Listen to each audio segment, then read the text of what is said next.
Greetings and welcome to the Home Slice. This is a standard intro. If you already know what's up with my 40mm manila rope testing, the ANDE rope test, then you can skip to this time listed on screen. This is where the actual edge test begins. If you haven't been here before, then you've caught me in the middle of a testing series where I'm taking Victorinox knives because they're simple steel that's mainly just steel. There's not a bunch of extra alloys and carbide things going on in them. And I'm testing what different sharpening stones do to them. I'm testing fine, medium, and coarse stones individually.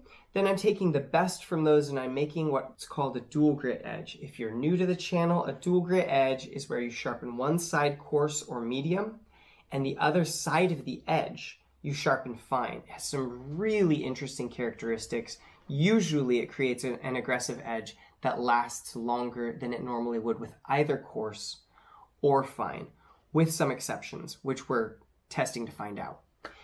Anyway, my test consists of, I've got a little goofy rig that I slice through a 1 centimeter thick sisal rope, and it's on a 45-degree wedge. It's intended to transfer that force down, and then I measure how many kilograms of pressure it took to slice through the rope while holding the rope vertical.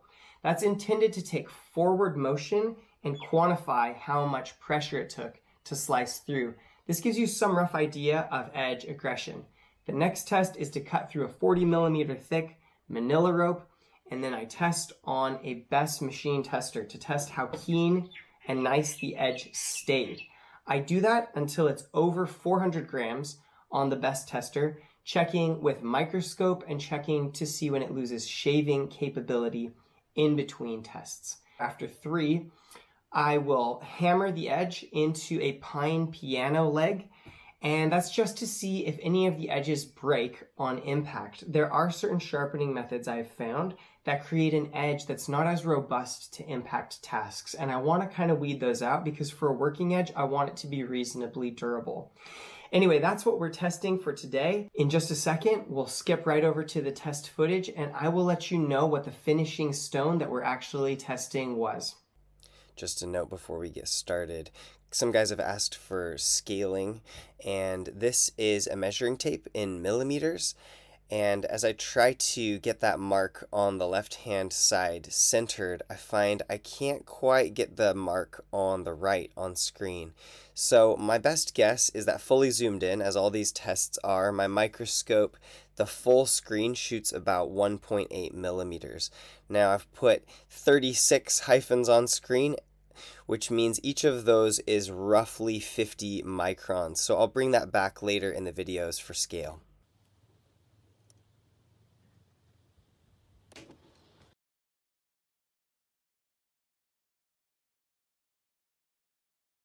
Okay, so we've got a bad Best reading at 247, and I didn't correct it at the time because I didn't realize the close correlation between wire edge and Best numbers was so tight.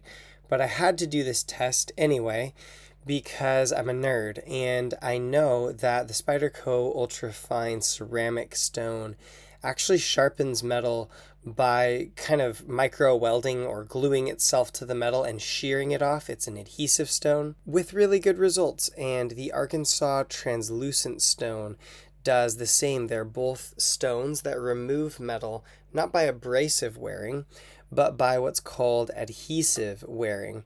So in my dual grit and experimenting, I just had to try what happens when you put two different stones that are both adhesive wearing with different sizes of particles together. Does it make some amazing new combination, or do they not deburr one another at all properly? And while that edge didn't look bad, i.e. if there was damage there, you couldn't see it, the unfortunate result of this test is that they don't deburr each other at all.